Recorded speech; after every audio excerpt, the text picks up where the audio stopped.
Orphan Brat got the water dragon god sealed inside him, just to awaken his power to fight the god of all dragons years later. There was once an archipelago of 4 islands called the Ayaka Islands. 3 of them were inhabited by stupid humans, and 1 of them by the 2 elemental dragons of fire and water. These dragons were the protectors of the islands, and there was a legend about them. Long ago, one of the dragons, the water dragon, grew weak, and the fire dragon went absolutely nuts. The water dragon was the one which gave life, and the fire dragon was the one which took life. When the life-giving dragon grew weaker, the ley energy, an energy source responsible for everything on Earth, was disrupted. This caused the fire dragon to get insane. Bro had no chill and absolutely wrecked everyone. But one day Gandalf arrives. He gave up his own life to restore the water dragon's diminishing powers. After this happened, the water was like, alright, we cool now, fire dragon bro. The balance saved the islands, returning life back into them. A brat named Yukito Yanagi lived on the 2nd island of the Ayaka Islands with his father Makoto, who looks like Ace from One Piece. Yukito had an older brother named Jingi, who his father adopted as his student. Jingi was very close to Yukito when they were young, because as you can see, he hugged him. One time when they were playing together, baby Yukito held Jingi's finger, and his bending powers activated. Water suddenly started to form around Jingi's finger, humming from Yukito's hand. It created a portable swimming pool in the shape of a ball that started to fill up around Yukito and Jingi. Jingi was confused and scared, but before anything could happen, Makoto arrived and used the main expansion to neutralize his powers. Jingi asked what happened, and Makoto told him that Yukito was special and that his water powers were very strong. Jingi was told not to tell anyone in their family, especially his older brothers Haru and Eika, because it was a secret. The secret was that Yukito just liked to get wet, and he's also the water dragon, he just doesn't look like one. Jingi liked sharing this secret with his master and talked about it with him when the older brothers weren't around. Jingi thought Yukito was very small and wondered if he would ever turn back into the water dragon. Makoto told him that when Yukito becomes older, he would be able to turn into the water dragon and still maintain his human form. But even then, Makoto would have to perform a difficult ritual. He told Jingi that it would be fine since he would be the one performing the ritual. All Jingi needed to do was to protect Yukito. Jingi accepted this and held Yukito's hand with a smile on his face. One day, these 2 twinks, Haru and Aka, came home from their job of pacifying evil creatures called Aramitama with their master, Makoto. The 2 boys were Makoto's students, as was Jingi. They trained every day to become lay masters as well, just like their master. The master and his students were very close-knitted along with the mayor of the island Zenuo, as well as their landlady, Momoko. They were like family, and the students were like brothers. Despite the fighting between the students for their master's favor, they seemed to get along very well and always rooted for each other. Momoko would tell them to not fight in front of Yukito because Yukito would ask questions. Haru and Eika would then stop fighting because they wanted to set a good example for Yukito. This would make Makoto laugh and tell them that they are family, they should act like it. Afterwards, the 2 students would train and Jingi would watch them and tell them to take it easy. Haru explained to him that he wanted to take over their shrine when Makoto retires. He wanted to be strong enough to do that. Aka asked Jingi why he wasn't training, even though he's also a student and is very strong at water-based lay mastery. Jingi replied that he was just built different and didn't need to train. But Makoto kicked him from behind and told him that he's not David Martinez. He was supposed to still train and carefully consider how to use his abilities. Jingi was unhappy with what his master had done because he was just joking. Aka went over to his master and asked him to let Haru preside over the dragon pacifying ritual. He would help back him up and help him become the next priest of the shrine. Makoto told him, nah, bro, Haru was not ready for that yet. Even when Aka argued that they had helped perform other rituals, he told Aka and Haru that if they continued their training, Haru, with the help of Aka and Jingi, would become a virgin nerd, or simpler terms, a priest in a few years. Haru and Aka promised to do their best, but Jingi wasn't on board because he didn't want to pacify the fire dragon every year. Makoto told him that he would have to because the fire dragon just missed the water dragon. That's why it was lashing out. He was worried that the fire dragon would soon become an Aramitama. Haru asked if that was the reason they had to strengthen the barrier they put on the 4th island where the dragon lived. Makoto agreed that was the reason he didn't want them to perform the rituals. It was a very important job. But Aka was worried that the fire dragon's suppressed powers kept increasing by the years. He wished that they could do more, but he didn't say anything to oppose his master. Momoko arrived with some Dairy Queen and helped them to a refreshing break. As the days went by, Eika and Haru continued their training as well as their formal education.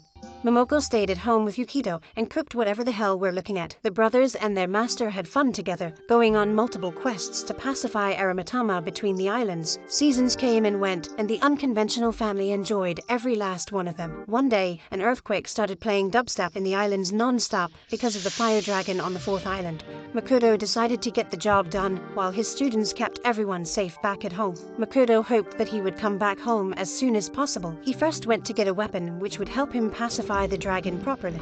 While he was away, the earthquakes became persistent and scared even the Matama, the small water creatures that show the harmony of the island. However, Ake and Haru decided to level up their stupidity and take matters into their own hands. They decided that the best way to save the islands was for some noobs to go to the fourth island and pacify the dragon themselves. The two students tried their best to hold off the dragon from ascending out of a volcano. To their bad luck, the barrier which was holding back the dragon's powers broke, and this exhausted their spirit energy. They tried to keep the dragon at bay, but the fire dragon was in the volcano. The people on the other islands saw a volcanic eruption and decided to ride a cruise ship to Thailand. Jingi took little Yukito by the hand and led him to one of the evacuation ferries. Yukito couldn't comprehend the situation because he didn't even go to school. Haru decided to help Ake, which gave the dragon a chance to launch an attack. Haru quickly got Ake out of the way, which made him angry because Haru was prioritizing him over their mission. The dragon kept on attacking the two, and it seemed there was no way out until their master arrived.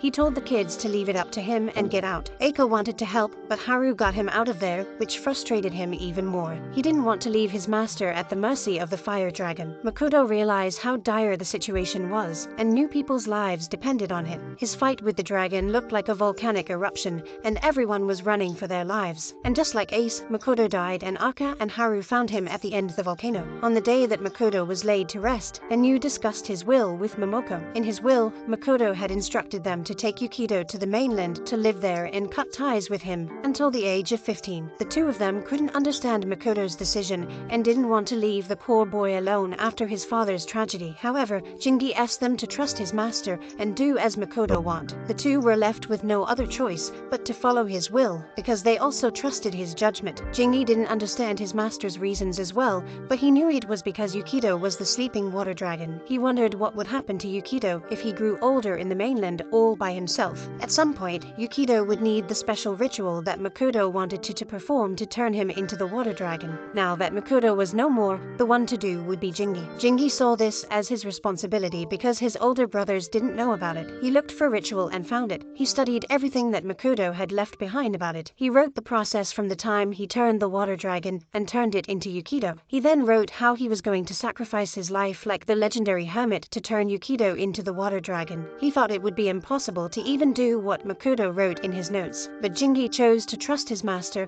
and be the one to finish the job. It was a hard decision because he would have to sacrifice himself too. After mastering the ritual, he prepared to sacrifice himself in exchange for the peace of the island. It was not his style, but he was raised by the island. He owed it to them for his life. He decided to live his life fast and enjoyed it to the fullest because he knew he didn't have much longer. One day after 10 years had passed, he heard Inuo talking to Momoko about going TTO get Yukito from the mainland. Jingi volunteered to be the one to do it. After 10 years after Yukito went to the mainland, he receives a letter from Inuo telling him about coming back home to Ayaka. That night, while sleeping, he has a dream in which he's underwater. It's a dream he's had many times before, but it doesn't surprise him anymore. He has come to like the dream because it makes him feel peaceful. He even prefers being there rather than the real world, where he would have to interact with people. Suddenly, a hand reaches for him and pulls him out of the water. This wakes him up, and he finds that the room is shaking violently before abruptly stopping. The next day, Yukito graduates and has moved out of his foster home and go back to Ayaka. When one of his teachers asks him if he's okay with going back to Ayaka,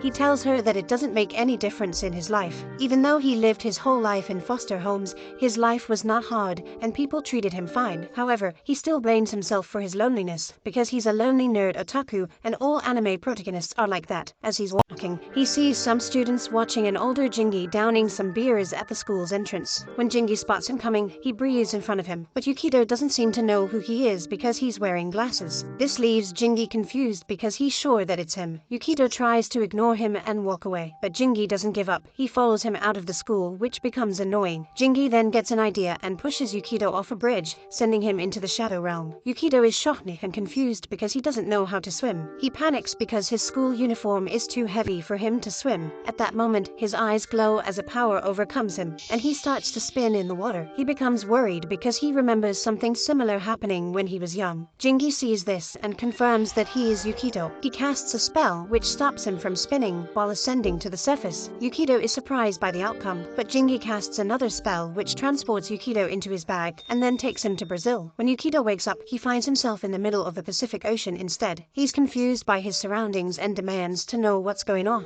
Jingi tells him that they are going back to Ayaka. When Yukito hears the name, he realizes that Jingi also grew up there and is the person who came to pick him up as Inuo had said in the letter. Still, Yukito didn't know Jingi anymore as he didn't remember him and how they were very close before he left. Jingi then introduces himself and tells Yukito about how they were like brothers when they were young. Soon, they arrive at the second island of Ayaka and are welcomed by Inuo and Momoko, who tell Yukito that they will become his guardians from now on. Yukito also doesn't recognize them, and they tell him all about their relationship 10 years ago. Yukito thanks them and tells them that he doesn't remember much about them or the place, but they tell him not to worry about it. They go back to the mayor's house, and on the way, Yukito sees a small water creature called a matama floating around. He doesn't know what it is, but still doesn't think much of it. They then arrive at the house, and Yukito is told to make himself at home. Jingi tells him to look around and see if he can remember anything. Yukito sees a photo of himself when he was younger with his father, Jingi, and the rest of the family. He doesn't remember any of the people in the photo, not even his father, and is surprised to see someone photoshopped his face in there. The others tell him what kind of person his father was and what he did for work as a lay master. Yukito realizes that he, too,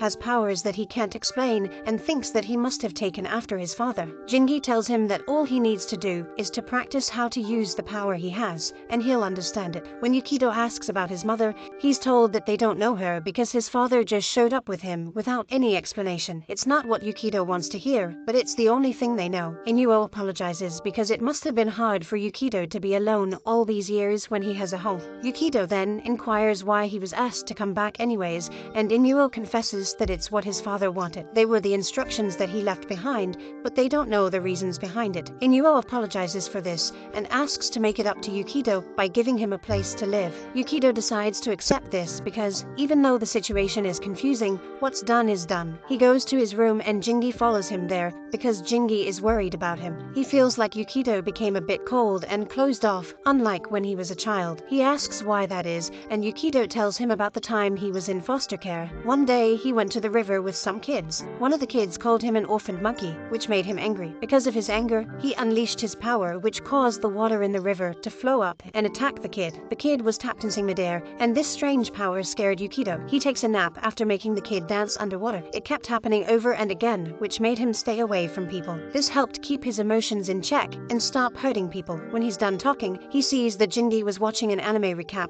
and this frustrates him, so he storms out of the room to cool off. He tries to calm down, but he thinks he's Goku doing an instant teleportation. He doesn't understand why he has to interact with people again when he tried so hard to avoid it. Right then, a matama appears and Yukito notices. It seems like it's boiling and in pain. This is something unusual because they usually look friendly and cute. It falls into a river nearby, causing the water to bust a nut. A mask-like face with a red light emitting from its eye appears. It tries to attack Yukito, but Jingi arrives and gets Yukito out of the way while the creature fully develops its body. Jingi tells Yukito that this is an aramatama, which is a matama that is attracted to main characters and becomes corrupt. Because Yukito was frustrated, the matama became corrupted by his negative emotion and transformed into this badly animated CGI. Yukito doesn't know what to do, but Jingi tells him to sit back and watch his domain expansion. The aramatama forms 5 energy spheres to launch at them. Jingi activates his power of throwing hands and punches the creature before it can do anything. This breaks it up into bits of water splashes, but doesn't defeat it. When Jingi notices he failed, he decides to push Yukito into its water stomach to rile him up. This frustrates Yukito so much that his powers suddenly activate, and he causes the aramatama to explode. However, his frustration also causes the water around him to attack Jingi. Luckily, Jingi nullifies the attack easily. Yukito is amazed by Jingi, but also scared that he ended up attacking him unintentionally. intentionally. Jingi tells him not to be scared of his powers so much because his problem, it's his lack of control over them. Yukido doesn't think he can do it, but Jingi encourages him to try and promises to help him train. The Aramitama gets purified and returns to the ley energy. Jingi tells Yukido that he'll show him everything he knows, so he should calm down and try not to be alone all the time. When Jingi fist bumps his forehead, Yukido gets a memory of him when he was young, doing the same thing. Yukido starts training with Jingi on the next day, but he doesn't understand how he is supposed to control his power if his training is about sitting and holding an invisible hamburger. Jingi tells him it will help him, but for now he should focus on feeling his ley energy. Yukido is confused because he doesn't understand what this so-called ley energy is. Jingi explains this is some sort of vital energy that flows deep in the earth. However, the biggest concentration of ley energy in the world is located beneath their island. Jingi reveals that ley masters like them use the island energy to keep things under control. However, Yukido's own power is different from his, therefore, Yukido needs the island's energy to help him control his power. Soon, they get a request to take care of an Aramitama that suddenly appeared. Jingi thinks this will help Yukido with his training. He helps him come up with a plan to confront the Aramitama. While they're hiding and discussing the plan, the Aramitama hears them and appears to them first. It starts firing some water projectiles at them, but only aiming for Jingi. It even chases him when he tries to run away, leaving Yukido just standing there, confused. Jingi tells Yukido to attack the Aramitama while it has its back on him. Yukido uses a spell which helps him hit the monster on the back and exhaust it, but not quite defeat it. When the Aramitama is down, Jingi uses his ultimate to finish it off. This causes it to crumble down, leaving behind a puddle and some cans of beer which it had collected. However, the Aramitama gets back up because Jingi failed to completely defeat it. He tries to command it, but it doesn't take his orders. It attacks him again. Jingi tries to run away, but it hits him with a water projectile, causing him to fall. He tries to talk it out of it, but this doesn't help him at all. He asks Yukido to do something, but Yukido doesn't know what to do, but he tries to think of a way to help. At that moment, Haru appears and uses his virgin energy to suck the Aramitama into a whirlwind and purifies it. He comes down to reprimand Jingi for drinking so much and wants him to stop,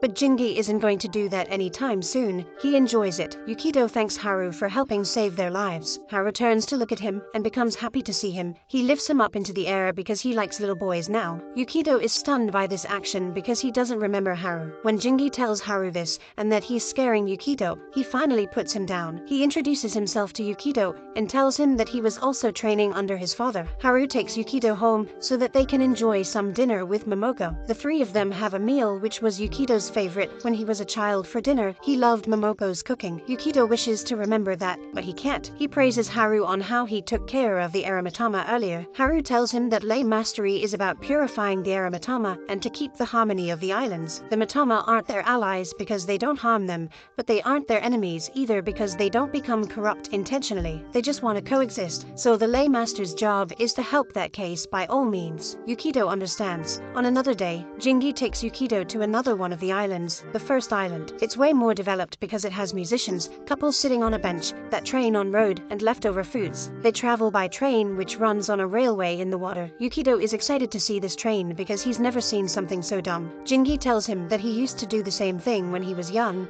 but he doesn't remember that, so it doesn't matter. When they arrived, they go and see the main attractions, which are nowhere to be seen. When they go into the streets, Jingi manages to abandon Yukido. As they continue to walk around, they see a genshin player doing an impressive act. Yukido likes the act and the place because he has never been a gacha player outside before. He tries to tell Jingi, but finds that he has abandoned him once again. While looking around for him, Yukido sees that the crowd around the clown is screaming in terror. The ball the clown was using as part of his act turns into an Aramitama. Yukido realizes the danger of the situation and tries to hump the clown before the Aramitama can attack. He feels that he must deal with the situation as the people around run away from there. He's the only one who can do it because this is his anime and he's the main character. He faces the monster and tries to channel his power to come forth and fight. The Aramitama goes to attack him, but it gets stopped by another man in a suit. The man is Aka, who uses the second amendment to take out the Aramitama, surprising Yukido. Aka tells him that there are more Aramitama which are escaping the barrier set to prevent them from coming out. Despite this, Aka seems happy happy to see Yukito even after so long, just like everyone else. He takes him along while they talk about the past, and he introduces himself as one of Yukito's father's old students. He comments on how different Yukito is to his father,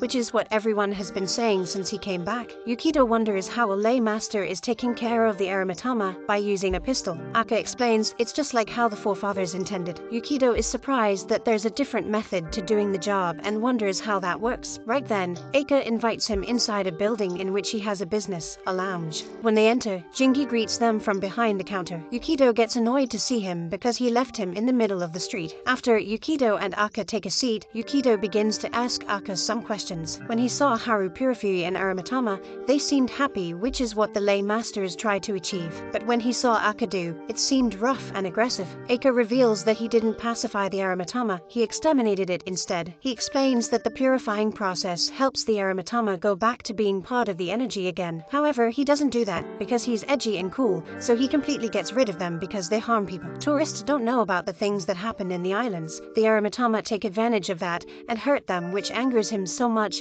he would rather just get rid of them. Yukito doesn't agree with the method because Haru does it with his fanboy powers and it works, but Aka doesn't care too much about the Arimatama compared to humans. He would rather save the people and clap the monsters, not giving them another chance to come back again. Aka thinks Haru is obsessed with the teachings of Makoto and purifying the Arimatama. He, on the other hand, just likes to shoot them. Yukito refuses to accept the way Aka does things. Aka tells him that he doesn't have to. It won't change how he does his job. Aka's student Ibara arrives to tell Aka that they have found the main body of the Arimatama from earlier. Yukito wonders what that means because he was there when Aka shot it. Aka explains that the Arimatama didn't have an eye like the ones he's seen before. That means its real body was somewhere else, and it was just scouting the area. He tells Jingi to take Yukito and go home, and tells Yukito that he's always welcome to return to the lounge. He leaves with Ibara. Jingi and Yukito walk back to the train home. Yukito asks Jingi what kind of company Aka works for. Jingi replies that it's a company that shoots first and asks questions later. Yukito asks what Jingi thinks about this,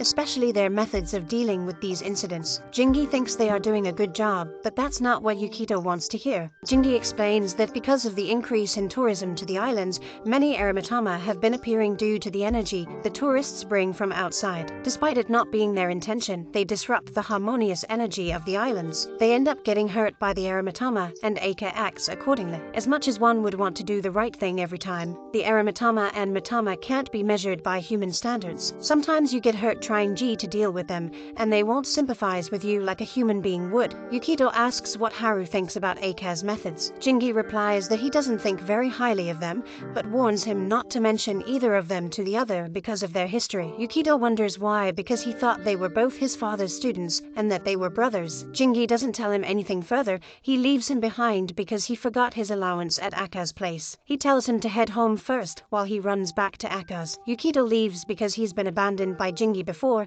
It's no big deal at this point. As he's walking and thinking about how he sees himself in the Arimatama, the ground suddenly shakes and he hears a loud growl. People started appearing just to create a scene of panic. Yukito runs in the direction of it all so that he can find out what's happening. He meets one of the members of Aka's company, Makita, and reveals to him that he's also a lay master to be let through. He goes to confront the Arimatama there and thinks about how Aka told him that the Arimatama won't hesitate to hurt people. Yukito thinks about how he can try to purify it. He uses his powers to cast a purifying spell. Unfortunately, his spell isn't strong enough and his powers doesn't work on motorcycles. At that moment, Aka's security team uses the American firepower at the monster and Jingi arrives to get Yukito out of there in time. The team continues to fire, but the Arimatama remains unaffected still. Jingi wonders what Aka's plan is if they can't bring down the Arimatama before the team runs out of ammunition. Aka arrives and prepares to take care of the situation by farting using his hand. He faces the creature and unleashes his Chidori, which has a dark aura around it. After casting a spell, he starts to transform and grunts as if in pain. His arm changes into that of an Arimatama with an eye in the middle of his hand. When the Arimatama attacks him, he easily bitch slap it away with his transformed hand. Jingi explains to Yukito that what Ake is doing is absorbing the Arimatama's energy and making it his own. The creature gets back up and faces Ake once more. It charges at him, but Ake cuts it down before it can do anything. He then squeezes a lemon at the monsters in black and white to look cool. Aka vows that he will become stronger than his late master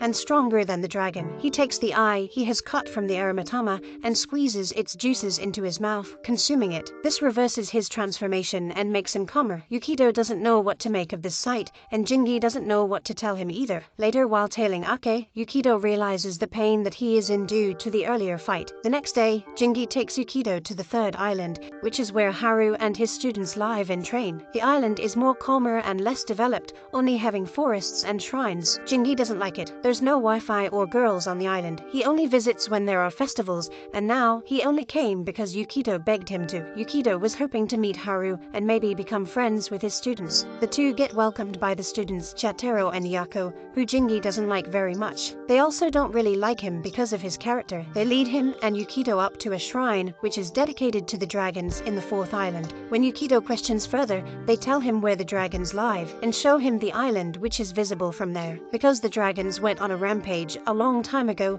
the shrine was built to pacify them. They tell Yukito the recent history that the dragons made and how that was the reason his father died. Yukito remembers that Eika also mentioned wanting to become stronger than a dragon before. Now he knows that it's the fire dragon he was referring to. He gets a memory of some sort where he thinks he has met a dragon before, but he sees nothing except for water in the memory. He's suddenly jolted back to reality when Jingi bothers the students to have a drink with him. As Jingi is forcefully dragging them away to have a drink, Haru arrives. He welcomes Yukito to the shrine and takes him to the archives. Inside, Haru offers him some fentanyl to make him feel at ease and asks why he came to see him. Yukito tells him about the other day when he went to the first island and met Aka. Haru doesn't want to hear about Ake, but lets Yukito continue. Yukito tells him that he saw Aka exercise an aromatama with a pistol. He doesn't understand why he has to use this method and asks for Haru's opinion. Haru doesn't say anything about Aka. He asks Yukito if he knows about ley energy, and Yukito says yes, but just what Jingi told him. He asks him if he knows how ley masters use their power, and Yukito confirms that he's been told. Haru shows him the 3 islands outside and tells him about the large current of 5G energy they have, which Yukito should be able to feel too. He tells him to close his eyes and focus while narrating how ley energy works and what ley masters do with it. He tells Yukito to look deeper into his consciousness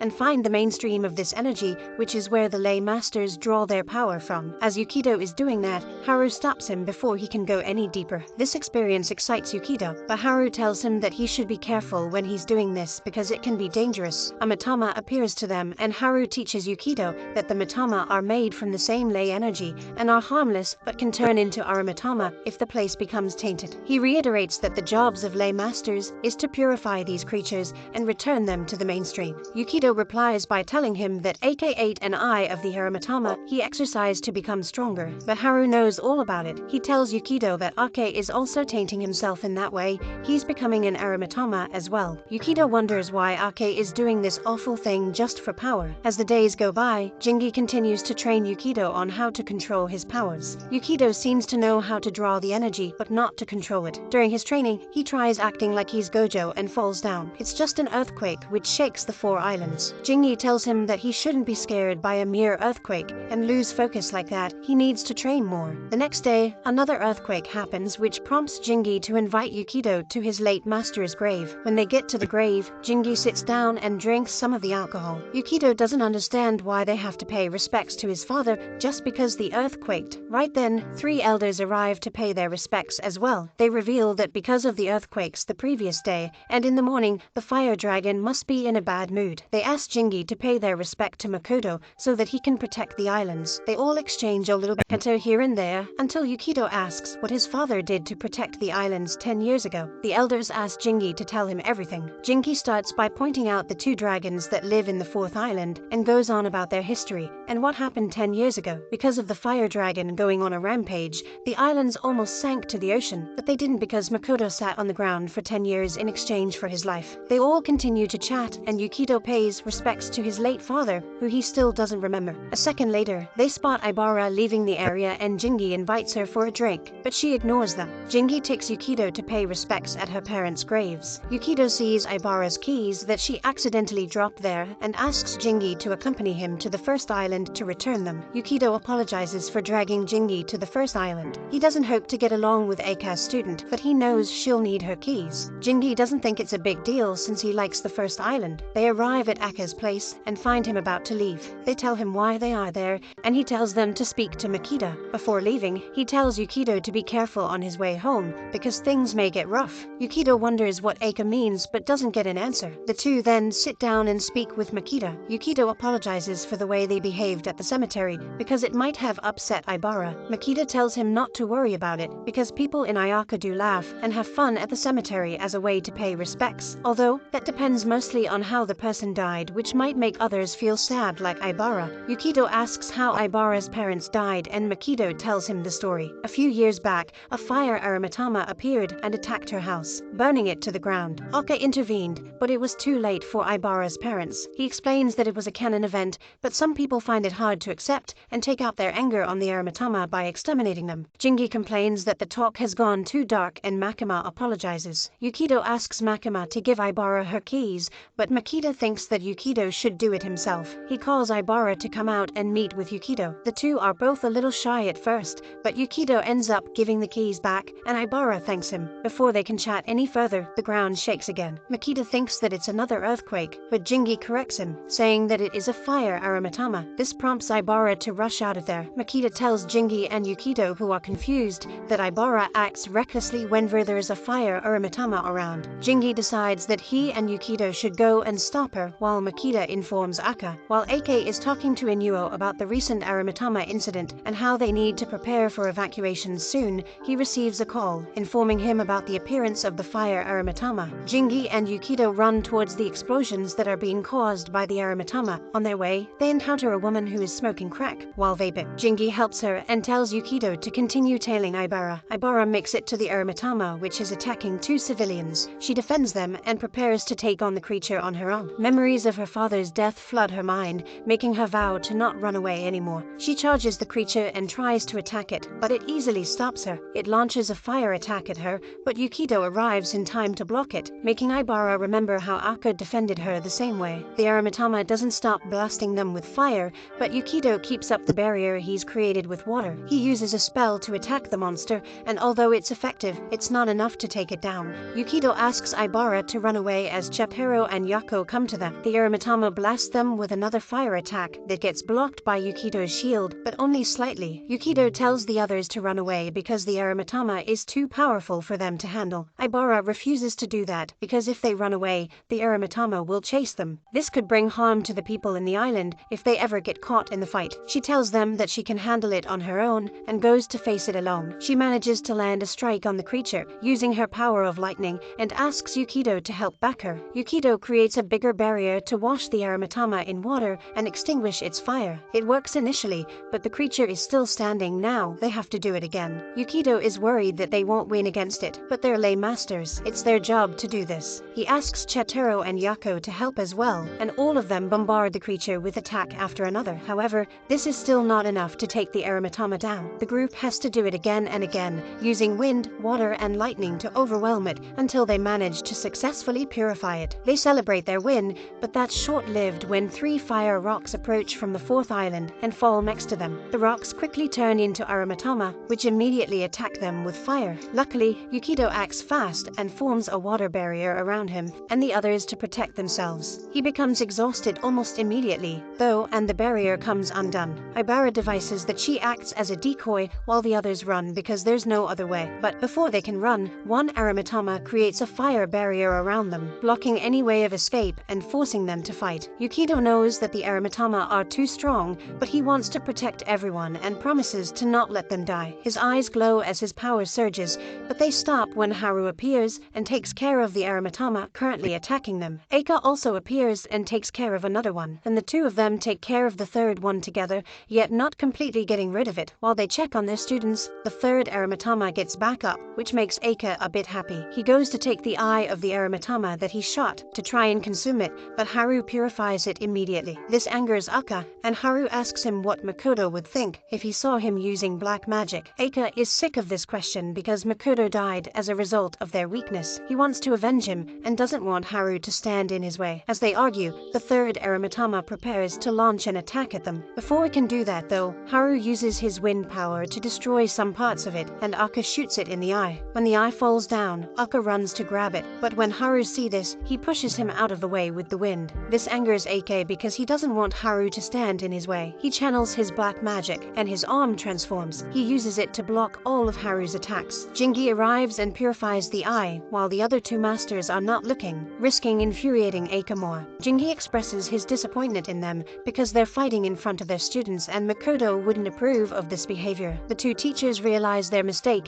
and go to apologize to their students. Haru tells Aka that Makoto wouldn't approve of his use of black magic, but Aka doesn't care about what a dead man thinks. Later in the evening, Ibara sees off Yukito, Jingi, and Haru's students at the train station. They discuss the events of the day and are impressed with each other. Yukito thanks Ibara for working with him to defeat the monster and hopes to work together again. When he praises her for her courage, Ibara asks him for his number so they can stay in touch. Shotaro and Yako also wish to stay in touch with Ibara, but because of the issues between their masters, they decide it's best to stay away from each other. They will still keep in contact with Yukito though, and become friend with him outside of work. In the end, the four students stay in touch with each other, ignoring the beef between their masters. When Yukito gets home that night, he asks Momoko about what happened between Aka and Haru, and she recounts everything she knows. She says that Haru didn't tell her the details of his fight with Aka, but he did tell her that the day they found Makoto lifeless, Aka was never the same. He felt like he couldn't continue living in the islands anymore and reconsidered his future as a lay master. This made him and Haru fight a lot to a point where Aka eventually decided to quit and left. He tried to return years later, but his relationship with Haru was never the same because he also decided to quit their master's teachings. The next day, Yukito is sleeping on the porch while Jingi is inside drinking. He has the dream that he usually had when he was still in the mainland. He hasn't gotten the dream in a long time though. In the dream, instead of laying afloat on the water like he always does, he turns to look below. In the deep, he sees a red light illuminating. When he looks closely, he sees the mainstream of the ley energy, which is quickly taken over by the sudden red light. The light turns out to be the eye of an aromatama, which is trying to reach for him. This causes him to feel a drowning effect and start struggling, which jolts him up. Jingi asks what it is, and he tells him that it's just a strange dream. Jingi sees that his eyes are glowing a bright blue, but doesn't ask about it. At that moment, Yukito gets messages from his friends inviting him to the festival in the third island. Yukito is so happy to receive such an invite because it's his first time, and after a long time of being lonely, he's happy to finally have friends to enjoy the festival with. Jingi, who peeks at his messages over his shoulder, gives him a mask which belonged to Makoto. It's customary to wear a mask at the festival, so this will suit him nicely. The night of the festival arrives and Jingi takes Yukito there. Yukito is impressed by the sight, crowd, and everything there. Later, while everyone is still enjoying the festival, the volcano on the fourth island erupts as the fire dragon has woken up once again. The people at the festival see that a disaster is about to happen and start to panic. They remember 10 years ago when things started this way. Inuo calms them down so that they can prepare to evacuate the islands before the volcano burns all of them down. Yukito is worried and asks Jingi what they're supposed to do. Jingi laughs and asks Yukito what he thinks about the islands. Yukito doesn't understand how Jingi is laughing at a time like this and asking pointless questions. He replies that he likes the islands. Jingi says that he too likes the islands and performs a teleportation spell, leaving without warning Yukito. Yukito is left stunned, not knowing what to do at all. The next day, while the islanders are evacuating, Haru arrives with his students to talk to Yukito. He tells Yukito about what's already happening, what happened 10 years ago, and why it's happening again. He tells him that 15 years ago, when the water dragon's power diminished, Makoto was the one to handle the matter. He performed a ritual to restore the water dragon's power to balance the energy. In the process, he removed the dragon from the ley energy and transformed its massive life current into a smaller one which could be nurtured. This would help the dragon regain its former power and return to the ley energy when ready. That dragon is Yukito. This is explainable by his incredible talent with ley mastery and his power despite being an amateur. It also coincides with the timeline. Haru is only suspecting though, he's not sure but wants to confirm it. He asks Yukito to place his hand against his to check. Haru uses a spell which confirms his suspicion. Yukito is the water dragon which Makoto made into his son. But since Yukito is a human boy, he will need to train tremendously for a long time to access his full power and bring peace to the islands. Another option would be to perform a new ritual to release him back to the ley energy. Haru asks Yukito to train very hard and become a healthy man so that he can someday become his true self. He asks his students to leave with Momoko and evacuate. He plans to go to the fourth island to do what Makoto did back then. He tells the students who wish to go with him to look to Jingi for their future studies because they're family even when they don't get along. He then leaves. He arrives at the fourth island and begins to cast the barrier spell, but he's interrupted by Aka's arrival. They begin to argue about who's going to sacrifice themselves so that the other can look after the students. This gives the dragon enough time to appear right in front of him. Akka doesn't waste any time. He transforms his hand into the Aramatama hand and goes to attack the dragon. However, the dragon is stronger than him. Haru hates that Akka is being reckless and he has to back him up, but even he isn't a match. He charges the dragon, which doesn't stop attacking. He and Akka keep arguing, but when it's time, they decide to work together to attack the dragon at once. The attack lands, but it's still not enough to do damage. It only leaves them exhausted. The dragon then retaliates and hits Akka. Haru goes to check on him and tries to get him out of there, but the dragon doesn't let down. It attacks them again. Luckily, Yukido and the others arrive in time to shield them from the attack. The masters are not happy to see the kids there because it's very dangerous,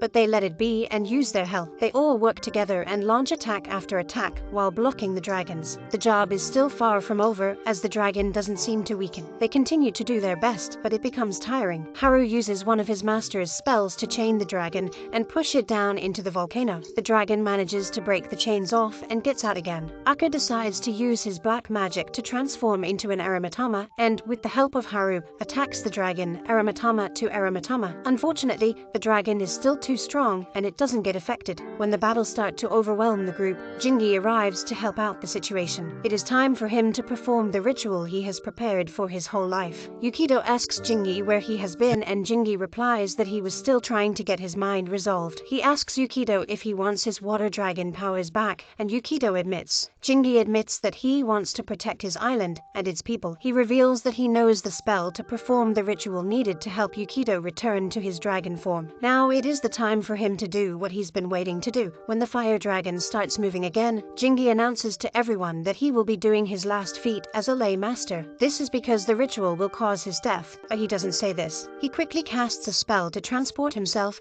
and Yukido into the lay energy realm. Yukido is confused to be there, so Jingi explains. He has to act at a conduit connecting the water dragon's soul to the lay energy. Since his water energy is strong and highly compatible with Yukido's, it will work. Yukido thinks that Jingi doesn't sound sure. That's because Jingi's actually scared to lose his life, but he still wants to protect his home. He asks Yukido to jump down, but Yukido refuses because it looks risky. Jingi tells him to not worry because he'll also be there. Yukido asks about Jingi being a conduit and Jingi explains that he will have to give up his life for him. Yukido doesn't want that at all, but Jingi doesn't give him the chance to back out. He grabs him by the hand and jumps into the energy. They land into the water that the water dragon is sleeping in and Yukido connects with it, restoring his powers and memories. As the power flows through him, Jingi pulls him out of the current before disappearing. In the real world, Jingi's body falls to the ground and Yukido wakes up. Yukido immediately produces so much water that fills up the dried up lake, while the others get out of the way and watch from the side. Yukido then turns into the water dragon to confront the fire dragon. The water dragon uses its powers to attack the fire dragon and a battle ensues, but the battle is not entirely for victory, but for harmony. The two dragons are creating conflict to create harmony. The onlookers are worried for Yukido. They hope that he can harmonize with the fire dragon and restore peace, but they aren't sure whether or not he'll return back to them as a human being. Yukido, inside the water dragon, communicates with the fire dragon, apologizing for leaving it alone for so long. He calms it down and the fire dragon starts to calm down. They then merge into one and fall back into the lay energy, as balance has been restored again. The abrupt ending of the fight confuses the others. Yukido returns as a human being and goes to wake Jingi up, but Jingi doesn't wake up. Haru tells him that Jingi is dead, which devastates him. Everyone returns home and inform the people of what happened. Soon, Jingi's funeral is held